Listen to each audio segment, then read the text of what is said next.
Have you ever walked away from a conversation feeling confused? Almost like you agreed to something you didn't actually want? Like somehow, in that moment, your own thoughts, your own needs, quietly disappeared. If you've come across this video today, it may not be just a coincidence. There's a part of you that has started to notice something. Something subtle, but deeply important. Because the truth is, most control in our lives doesn't come through force. It comes quietly, through influence, through emotion, through psychological patterns we were never really taught to recognize. And when you don't see it happening, you don't question it. You just feel it, as guilt, as doubt, as pressure. And before you know it, you're acting against your own best interests. In this video, we're going to gently uncover these hidden dynamics, not to make you fearful of people, but to make you aware of yourself. Because awareness is where your control begins to return. We'll talk about how guilt can be used as a tool, how your sense of reality can be slowly shaken, and how, over time, even your confidence and decisions can be shaped without you fully realizing it. This isn't about blaming others. It's about understanding the patterns so you can protect your peace, your clarity, and your sense of self. Take a moment, just breathe, and stay with me, because what you're about to understand might quietly change the way you see your interactions forever. 1. Using guilt to make you act against your own interests. Have you ever said yes to something even when every part of you wanted to say no? And afterward, you're left with this quiet heaviness, wondering why you couldn't just choose yourself. What you may have experienced is guilt being used as a form of psychological control. Guilt, in its healthy form, is not a bad emotion. In psychology, it's seen as a social emotion. It helps us stay connected to others, repair mistakes, and maintain relationships. But like many emotions, it can be misused. When someone intentionally triggers guilt in you to influence your decisions, it stops being about connection and starts becoming about control. This often happens in subtle ways. Someone might say things like, "After everything I've done for you," or "I guess I just care more than you do." These statements are not direct demands, but they carry an emotional weight.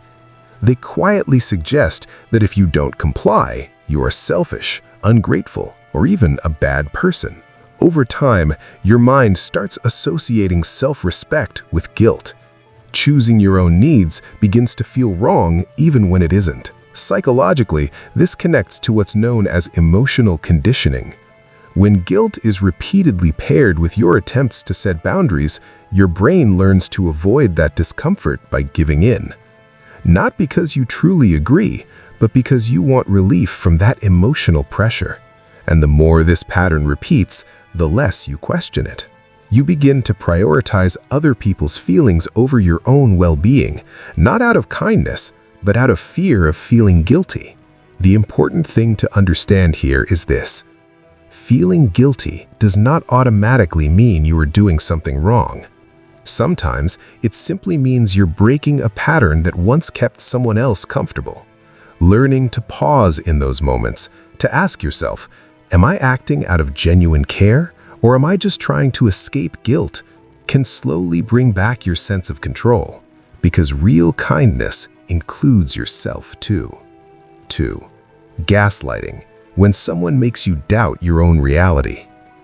Have you ever walked away from a conversation feeling confused, not because you didn't understand, but because something didn't feel right, and yet you couldn't explain why? That quiet confusion, that sense of, maybe it's just me, is often where gaslighting begins. Gaslighting is a psychological tactic where someone gradually makes you question your own memory, perception, or judgment. It doesn't happen all at once. It's subtle, repeated, and often disguised as normal conversation. A person might say things like, "That never happened," or "You're overreacting," or "You always misunderstand things." At first, you might push back. You remember what you saw, what you felt. But when these responses keep repeating over time, something starts to shift. You begin to doubt yourself. In psychology, this relates to cognitive dissonance, the discomfort we feel when our internal experience clashes with what someone else insists is true. To reduce that discomfort, the mind sometimes takes the easier route. Maybe I'm wrong. And that's where the control begins. Because once you start distrusting your own perception, you become more dependent on the other person to define what is real. Your confidence in your thoughts weakens, and their influence grows stronger. Gaslighting isn't just about winning an argument. It's about slowly reshaping your sense of reality so that you question yourself more than you question them. And over time, this can deeply affect your self-esteem, your decision-making, and even your identity. What matters to understand is this: your feelings and perceptions deserve to be acknowledged, not dismissed. It's okay to pause and ask yourself, what did I actually experience, instead of immediately accepting someone else's version of events. Rebuilding trust in your own mind takes time, especially if this pattern has been there for a while. But recognizing it is the first step back to clarity, because your reality is not something that should be controlled by someone else. Silent treatment and emotional withdrawal as punishment. Have you ever felt the sudden distance of someone who used to be warm, as if they just disappeared emotionally without explanation? No arguments, no closure, just silence. And somehow, that silence feels heavier than words. This is often known as the silent treatment, and when used intentionally, it becomes a form of psychological control. At a basic level, humans are wired for connection. In psychology, this relates to our need for belonging, something deeply rooted in attachment theory. When that connection is suddenly withdrawn, especially by someone important to us, the brain doesn't treat it lightly. It can interpret it almost like a threat. So what happens? You start searching for answers, you replay conversations, you question what you did wrong, and in that search, a quiet pressure builds inside you to fix things, even if you don't fully understand the problem. That's where the control lies, because the silence isn't just absence, it becomes a message. You don't get access to me unless you behave the way I want. Unlike healthy space, which is communicated and respectful, this kind of withdrawal is cold and confusing. There's no clarity, only emotional distance that leaves you guessing. Over time, this can condition you to avoid conflict altogether. You may begin to suppress your feelings, agree more quickly, or walk on eggshells just to avoid being shut out again. Psychologically, this taps into intermittent reinforcement, a pattern where affection and withdrawal alternate unpredictably. And this unpredictability makes the attachment even stronger, not weaker, because your mind keeps hoping for the return of connection. But it's important to understand this distinction. Taking space to calm down is healthy. Using silence to control or punish is not. You deserve communication, even in difficult moments. You deserve to know where you stand without having to earn basic emotional presence. If you find yourself constantly trying to fix silence that was never explained, it may be worth asking, am I being given space or am I being controlled through distance? Because real connection doesn't disappear to teach you a lesson. It stays even when things are uncomfortable. Constant criticism, how it slowly damages your confidence. Have you ever been around someone who always seems to find something wrong, no matter what you do? Not always in obvious ways, but in small comments, subtle remarks, or quiet disapproval that slowly starts to stay with you. At first, it might feel like feedback, maybe even honesty, but over time, it begins to feel heavier, more personal. This is how constant criticism works as a form of psychological control. In a healthy setting, feedback is balanced. It helps you grow without making you feel small. But when criticism becomes constant, it stops being about improvement and starts being about shaping how you see yourself. You might hear things like, "You never do this right," or "Why can't you be more like others?" Or even disguised comments like, "I'm just trying to help you." And because it's repeated, your mind starts to absorb it. In psychology, this connects to something known as self-concept formation, the way we build our identity based on repeated experiences and messages. When negative feedback becomes consistent, your internal voice slowly begins to mirror it. You don't just hear the criticism, you start believing it. And once your confidence weakens, control becomes easier. Because when you doubt yourself, you're more likely to seek approval, more likely to hesitate, more likely to depend on the same person who made you feel uncertain in the first place. That's the deeper pattern. It's not about pointing out flaws, it's about creating a version of you that feels not enough, so you keep trying to earn validation. But here's something important to hold on to. Constructive feedback builds you.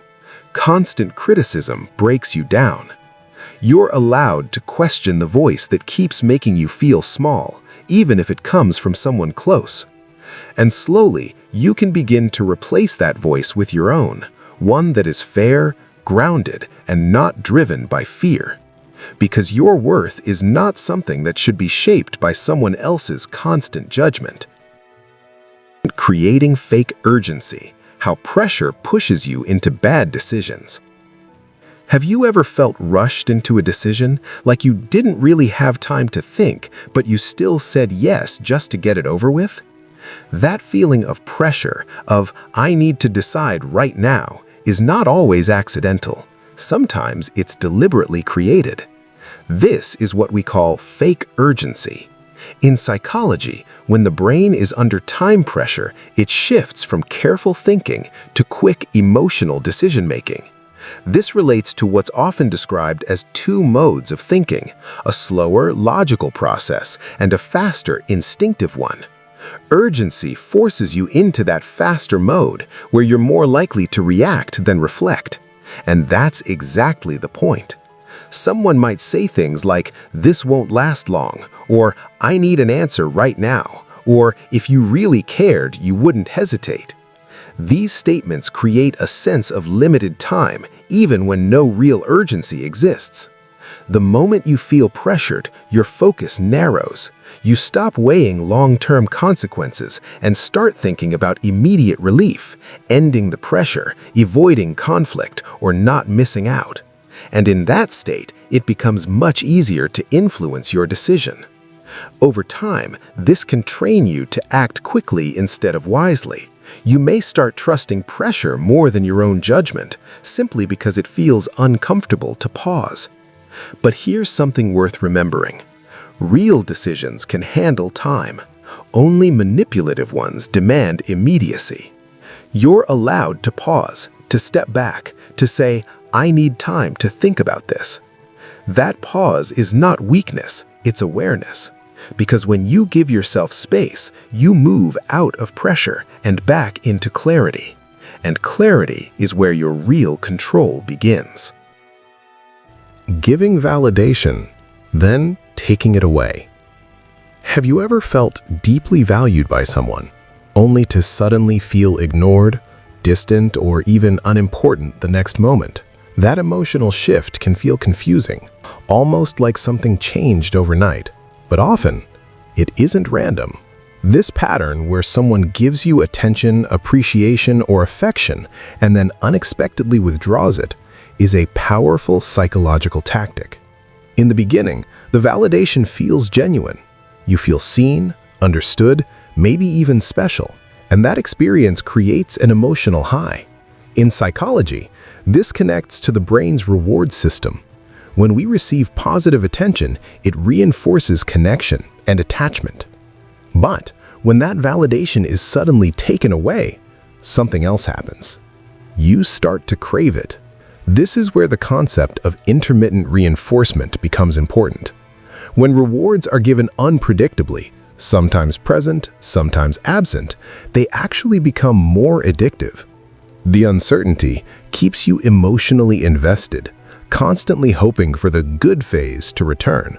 So instead of stepping back, you lean in. You might start questioning yourself. Did I do something wrong? Or how can I get things back to how they were? And without realizing it, your behavior begins to shift, not based on your needs, but based on regaining their approval. And that's where the control lies, because now your emotional state depends on something unstable, and the person controlling that pattern holds more influence than it may seem on the surface. It's important to recognize the difference. Genuine validation is consistent and doesn't feel like it can be taken away at any moment. Manipulative validation feels like something you have to earn again and again. You deserve connection that doesn't disappear to keep you attached. You deserve stability, not emotional uncertainty. And sometimes, the first step is simply noticing the pattern, asking yourself, am I being appreciated or am I being conditioned? Because real connection doesn't keep you guessing your worth. Using your emotions to override your logic. Have you ever known deep down what the right decision was, but still ended up doing the opposite because of how you felt in that moment? That inner conflict between what you feel and what you know is exactly where this kind of control operates. Human beings are not purely logical. In psychology, our decisions are strongly influenced by emotions, especially when those emotions are heightened. Fear, love, guilt, excitement. These can all temporarily override rational thinking. And some people learn to use that. They might trigger fear by saying, if you don't do this, something bad will happen. Or guilt, I guess you don't care about me. Or even affection, I'm the only one I can rely on. Each of these emotional cues pulls you away from calm thinking and into reaction. This connects to how the brain processes emotional stimuli.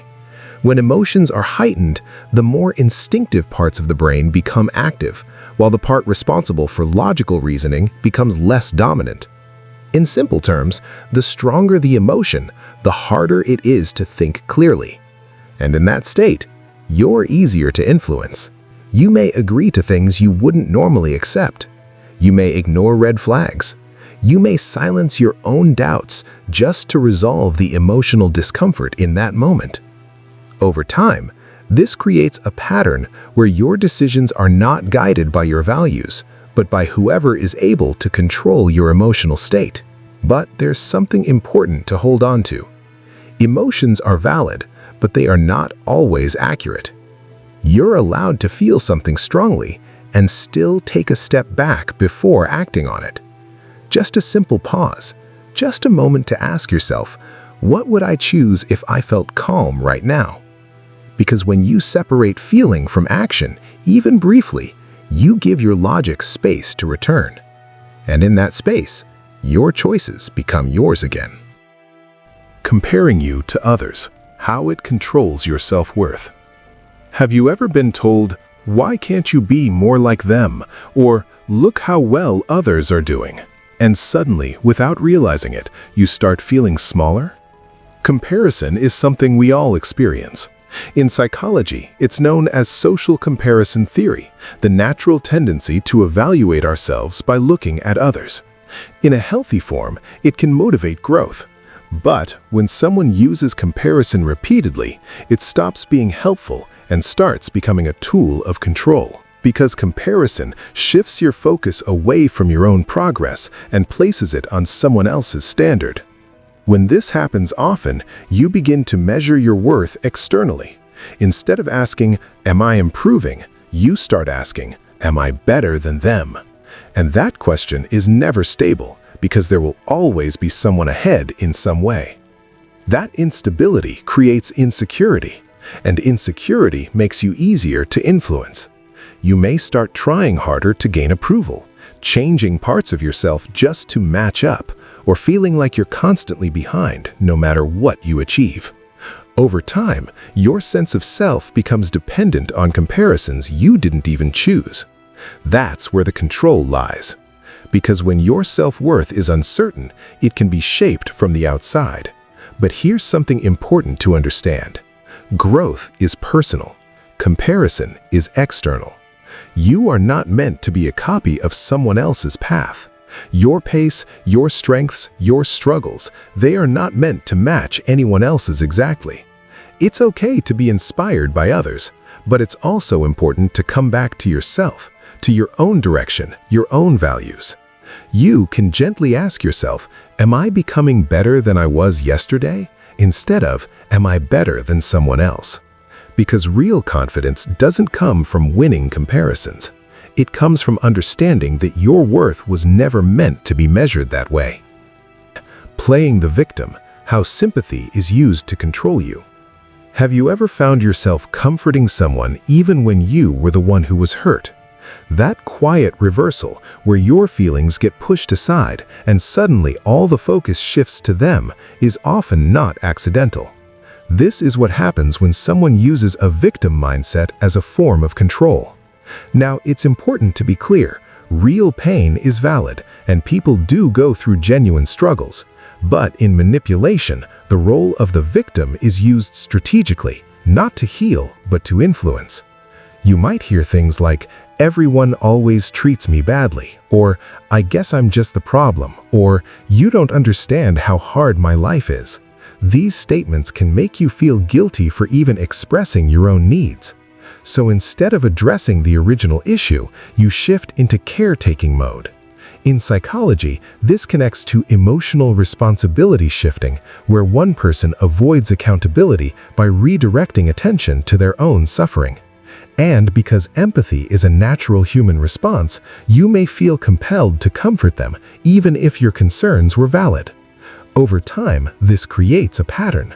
You start holding back your feelings to avoid triggering their reactions.